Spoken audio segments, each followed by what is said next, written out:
Hello everyone. As you may know, YouTube's been making a lot of changes recently that have been negatively affecting a lot of channels, especially horror channels. They're not really putting out any notifications, and no one's really seeing the videos at the moment. It's happening to a lot of channels, and mine's been affected too.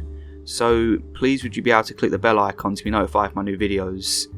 And I've also done a face reveal over on my Instagram. There's a link to it on the screen now, and also in the description and in the comments.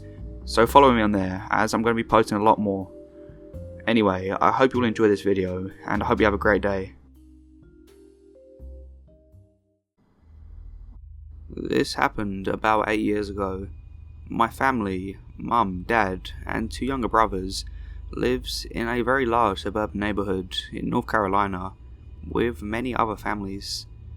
It is typically a safe neighbourhood, with not much happening in it, besides rambunctious kids that run between the yards of houses, ding-dong ditching the neighbours, etc. Common suburb activity.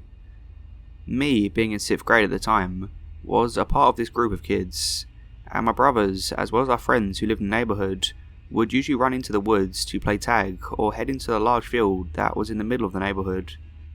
Our summer days were spent going in and out of each other's houses, pretending to camp out in the woods and running around the grassy field.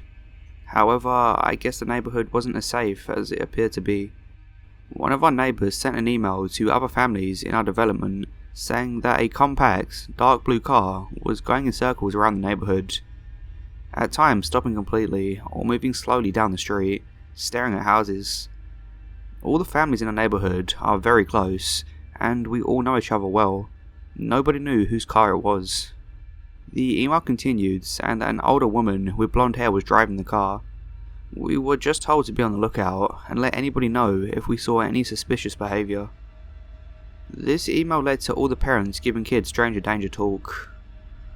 If we saw a woman with a blue car, or if she tried to talk to us, we were to run to a neighbour's house. Though this kind of put us on edge, we weren't too worried, and we continued spending every day outside playing. We never thought that we would actually see her car, but we did. It was another late summer afternoon. My 2 brothers, a couple of neighbourhood kids, and I were walking down the street towards a grassy field. Since the field sits on the edge of the main road, there is a line of elevated bushes, trees, and other plants to separate the two. We began playing tag as normal. We ran from one end of the field to the other. Think the distance of a football field, and played with a soccer ball. We sat down in the middle of the field, tired from playing, and lied down on the grass.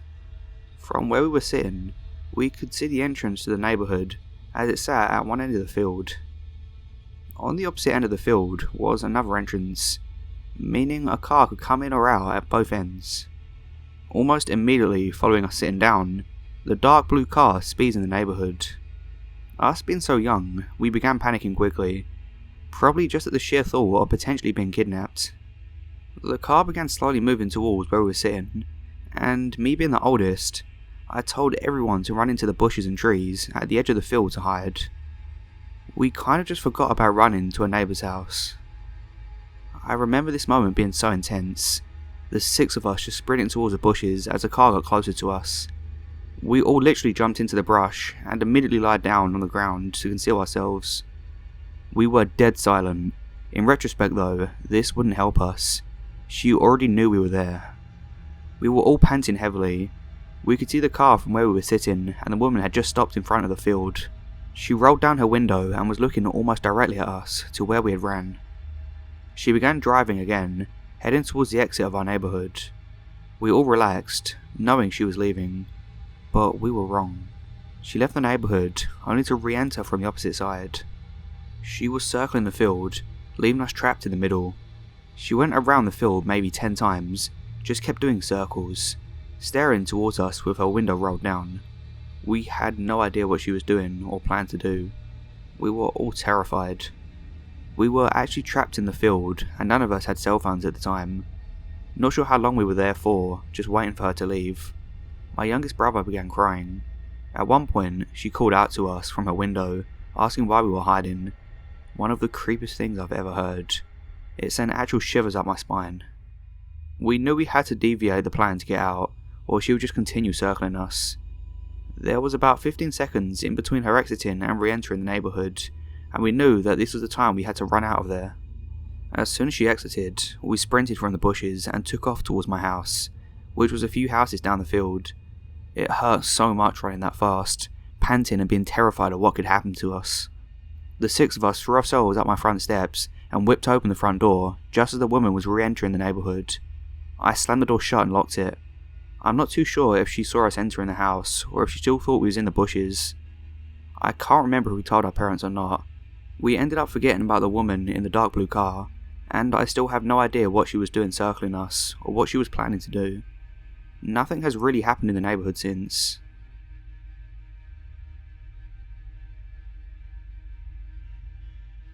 I'd just moved into a basement suite.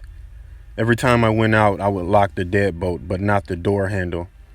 But when I came home, a lot of the time the deadbolt would be unlocked and the door handle would be locked. At first, I thought I was just confused about which one I had locked, so I started paying more attention. It kept happening, and I realized someone must be going in when I went out. I assumed that it was the landlady and was annoyed but didn't say anything at first. Then one day I came home and found the wrong lock locked again. I went in pissed off and opened the fridge to get something to eat. There was a book in the fridge that I had never seen before. I collected old books, and this one was published in the early 1900s, which creeped me out completely because it was like it had been left there for me on purpose. I finally called my landlady and asked if she was going into my apartment and told her what had happened. She freaked right out, said that the last person who lived there was really a creepy guy with mental health issues and drug problems. She got all the locks changed that day and it never happened again.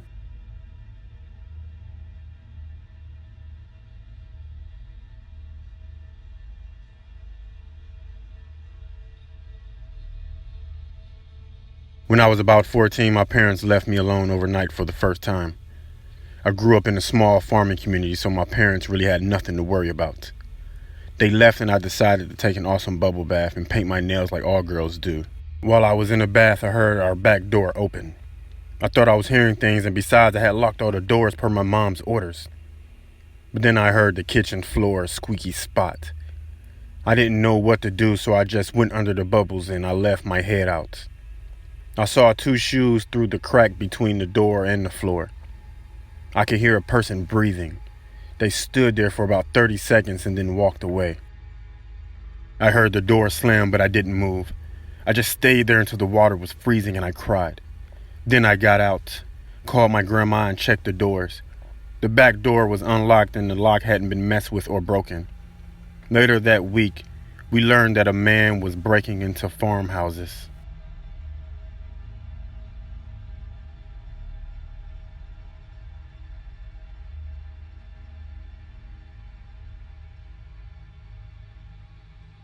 First, some backstory, so you can understand the history I had with him and why it messed me up so badly. Almost 12 years ago, I met a guy, Charlie, online in a video game. We played together for a while, talked every day, eventually exchanged phone numbers, started texting, calling, and inevitably developing feelings for each other. I decided that I'm an adult-ish woman, at the ripe age of 19, almost 20, and I should make the 3,000-mile move to be with this guy. At this point, we had been talking for almost 2 years at this point, and I felt confident in this choice. He promises me everything a girl could want in a relationship, and I fall for it, hook, line and sinker. I arrive in a southern Texan town. He picks me up from the airport, and we drive to his house. We planned I would live in his grandmother's house, being as it was vacant, and I could afford the rent. He said since his grandmother had passed away, it was something he has cleared with his aunt, and it was all good to move in. He originally told me he would move in with me too, which never happened. The first red flag should have been when he hid me in the house. He never got the permission for me to live there, and it turned out that the house was going to be sold in a few weeks. I ended up on the couch at his parents' house, whom he lived with. His family is really religious, and he didn't want to let them down by finding somewhere else for us, so I lived with them for a few months, paying rent by cooking and cleaning for his family. I get a part-time job working with Charlie at a major clothing retailer. This is very important later on. I go to his church to fit in with his group of friends, and everything is great. His family really likes me, and I'm enjoying my time in Texas. The second red flag I missed was his hesitation to introduce me as his girlfriend. He would simply introduce me as his friend, and tell people we're just friends. In private though, it was the opposite. He would tell me he loved me, how much he cared for me, and that he couldn't wait for us to live together. Everyone knew Charlie and I were together, but he denied it, hard. About 6 months of this, I'm approached by some girl, whose name I don't remember. She basically tells me I've stolen her man, that one day some girl is going to weasel her way in like I did, and I'll know her pain. Then she leaves. I never see her again or anything. Fast forward about 2 or 3 years, and I'm finally catching on to his shit. I'm tired of being told in public I'm not his girlfriend, but in private how much he loves me. We are off and on at this point, but we still have feelings for each other, and I decide to really give it another go. A new girl, Lucy, starts to work with us, and they become fast friends. Her calling her hours to complain about a jerk boyfriend. I instantly had a bad feeling about her, hated her, but I tried so hard to like her and be friends, inviting her over for dinner, taking her to concerts, you name it I tried it against my better judgment. Her birthday comes up, and he takes her to lunch while I'm working, and I see this picture he posted on her Facebook, and the look she's given him in the picture, I just know he's screwing her. My heart sinks. So I confront him, and he tells me it's an unfair question to ask if he's sleeping with her. So I break up with him, but decide to stay friends. Biggest mistake of my life. Lucy starts talking about Charlie and his skills in bed, bad-mouthing him, spreading rumours at work, just crazy stuff. And she blames me. Charlie is also passed over for promotion at work, and makes an offhanded comment about how he's going to shoot up the store. Another red flag I just totally missed. Charlie is let go, and rumours run wild. I stay silent because an investigation at work about the rumours, and the comment Charlie made about shooting up the place, and I wanted no part of that mess. About a week later, maybe 2 weeks later, Charlie asked me to go to the movies with him, and I said I'll go with him. He then kidnapped me, taking me to the backcountry, far away from anywhere, the middle of nowhere. He parks the car, and I feel super scared at this point. He hasn't said a word in over 30 minutes, and I have no cell service. He pulls out a gun, cocks it, points it at me, and tells me to tell the truth, or he'll kill me. I start crying and telling him I have no idea what he's talking about, and he pulls the trigger. It's empty. He cocks it again, points it again, telling me I need to tell the truth, that we're playing Russian roulette, and I would die if I kept lying. He did this 3 times or more. Each time it was empty. I'm in hysterics at this point. I can't breathe, I'm crying so hard. He tosses a gun in the back seat and laughs and says, "I'm just playing with you. I wanted to see if you kept your story straight. I had to be sure he was lying to me. I'm so glad it's not you. You're a great friend." And he drives us back to town for the movie, talking the whole time like nothing's wrong. I am terrified still, and I know I have to get away. So I excuse myself part way into the movie. I go to the restroom, call a friend to pick me up, and I call the cops. When it was all said and done, they couldn't do anything about him because he never actually hurt me, and he didn't have a gun when they came to his house, and I had no proof anything happened. I went into hiding, and later found out he had planned this out with Lucy, and that this was her way to get rid of me, because she was so jealous. He went on to date Lucy for a few more years. I've been hiding from him for 5 years now, and eventually cut all contact with mutual friends when one of them was having lunch with me, and told Charlie about it. I thankfully left before he was able to show up, and apparently wanted to talk to me. I hope we never meet again, Charlie.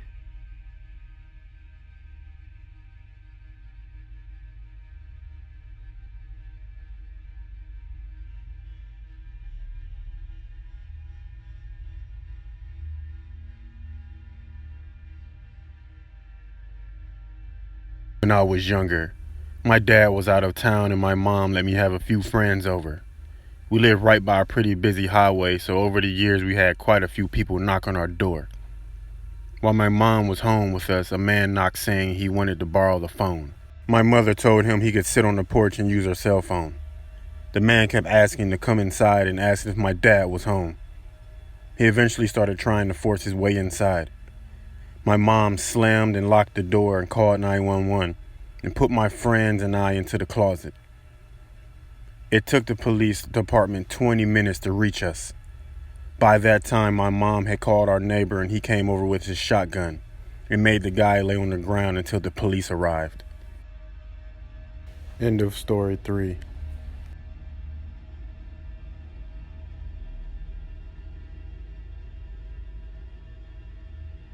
I live in Chattanooga, Tennessee.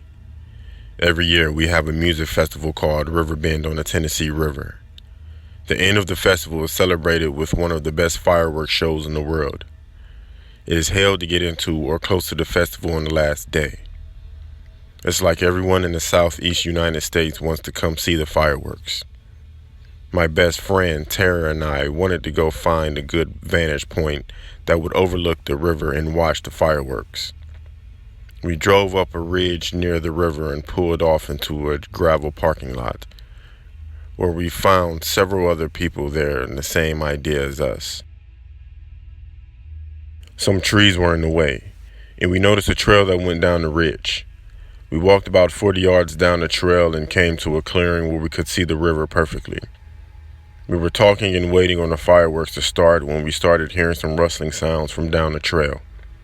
I thought I saw a person's silhouette move between some trees down the ridge. Tara had a small keychain flashlight, and we took it out and shined it down the trail. We didn't see anything. We kept hearing rustling and kept seeing nothing.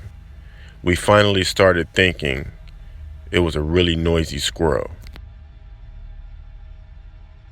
The fireworks started and had been going on for about a minute when I heard a stick break right by me. We turned around and looked but didn't see anything. Tara turned on her light and there was a man standing literally 5 feet away from me. It was so dark that we couldn't see him at all until the light was on him. It was like a horror movie scene. We immediately started heading up the trail, and the whole way up he was talking, following us, saying things like, "Where are you going? What's your name? What are you two pretty things doing out here?" So we ignored him. Then he got angry. He started saying, "Aren't you listening? You get back here, nobody could hear you. Nobody could hear the screams of the fireworks. I have a knife. You don't even have my name. No one will ever catch me if I hurt you." We started running, and we got to the top of a hill where 2 kids were playing, and I saw their dad standing close by. I told the kids their dad wanted them so they would get close to their dad and safe from the creepy guy. I then walked over to their dad and told him about the man that followed us up the trail and asked if he cared if we stood with him until the man was gone. He said of course, and thanked us for protecting his children. The man stood at the beginning of the trail and watched us for a while, then finally went back into the woods.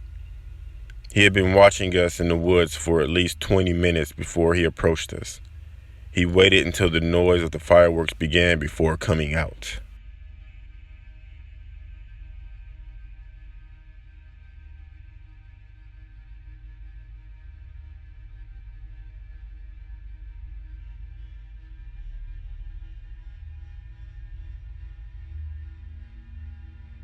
This happened around 15 years ago, and to this day, whenever I think about what happened, a cold shiver runs down my spine.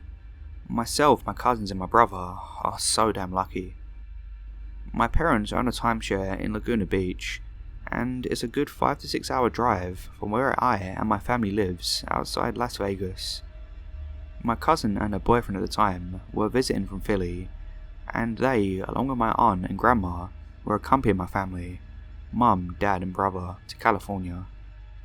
Now, my parents, auntie and grandma are in one car, and they had gotten a bit of a head start as my dad's anal about leaving right on time. However, us kids, I was 25 and the oldest, so not really a kid, but you get the point, we're about an hour behind them due to my brother being so slow. Anyway, my cousin's boyfriend is driving, and my brother is in the passenger seat. My cousin and I are behind them, chit-chatting. It's around 4 PM, and we are somewhere outside of Nipton, California. Now, for those of you whom have gone through Nipton before, know the place is creepy as hell. There's a general store with an outhouse bathroom, and I believe a restaurant. We are maybe 10 minutes from Nipton when I see a car pulled off in the desert. We drive by and my brother goes, "There's a guy laying in the desert." We go back and forth about calling 911 when we realise none of us have any bars. This is before smartphones blew up. I was able to get service if I held up my phone slightly. We figured we'd turn back, just to suss out the situation. We turn back and my brother and cousin's boyfriend get out and start hollering at the guy, asking if he's okay. No answer, and just as they decide to step closer to see if the guy's dead, my cousin and I spot two people hiding behind the car's trunk. We scream for my brother, and her boyfriend and I think they heard rustling, so they sprint back and pile in the car. Meanwhile, the guy who was supposedly injured sits up, and two scary looking dudes pop up. My cousin's boyfriend takes off. We are all freaking out meanwhile. I have bars and I call 911 to report what happened. We point to Nipton while I talk to the dispatcher, who takes my info and she says she'll send someone out. We decide hell to stopping and we just want to keep going. I'd like to say that's the end of my story and that we made our way to the beach, but it's not, because we continue on to Baker and decide we're safe enough to pull into the Mad Greek for a bathroom break and some strawberry shakes and gyros. We are waiting for our order when my boyfriend comes over to the table looking like he saw a ghost. He points. Outside across from the Mad Greek, at the little trading post where he parked our car, guess who pulls in 3 cars down? Yeah, if you guess the 3 rough looking dudes, you'd be right. They get out and look around and walk into the post. Meanwhile, we're getting our food and devising a way to get the hell out of town without dying. However, fate was on our side that day, because those 3 came out of the store carrying beer, and thank God for the RV that was sandwiched in between our SUV and their car. They got in their car and pulled out and sped off like madmen. We took that as our cue and a sign from the man upstairs to get the F out of there, and we ran out and got in our car, and we didn't stop again until we reached Laguna. I have never heard back from anyone regarding my call to the police. We never told my parents, our aunt or grandma. To this day, we all regard it as the scariest thing that's ever happened to any of us in our lives, and I refuse to take the Nipton cut-off route, even if it's a shortcut.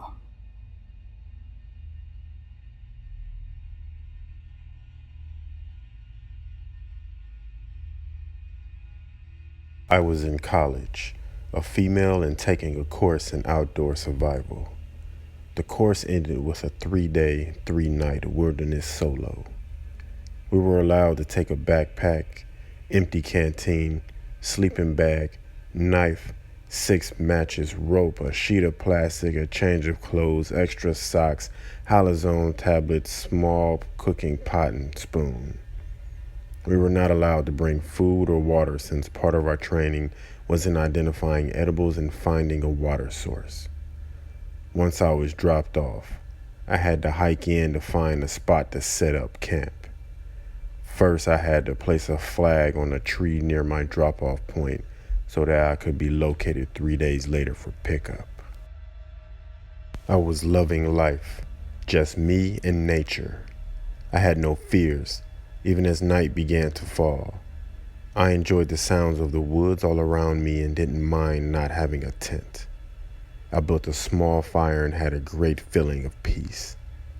I slept well that night but woke up thirsty. My search for water source began.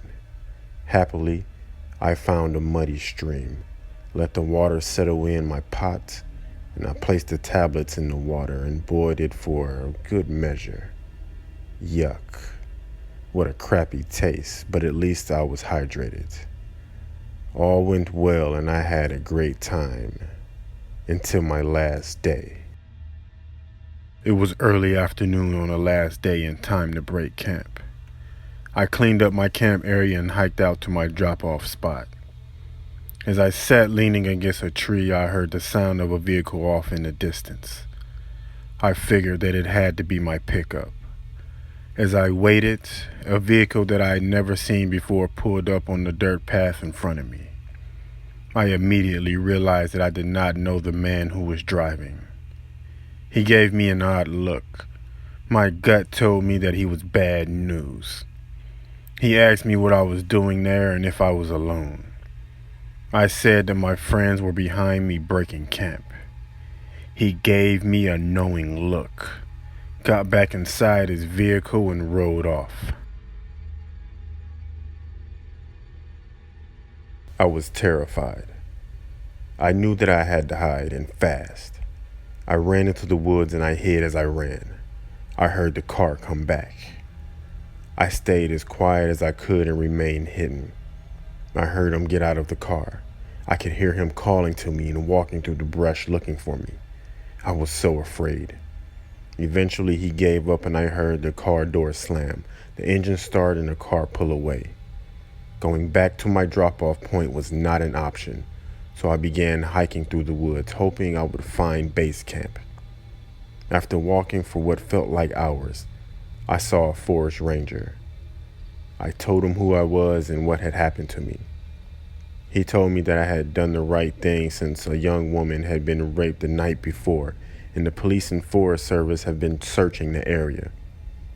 Happily, he drove me to the base camp where I had learned that another girl in my class had had a creepy encounter with a man the night before. She had scared him away by blowing the brass whistle until help arrived. If there is anything to be learned from this, it is being sure to always trust your gut feelings and never camp alone.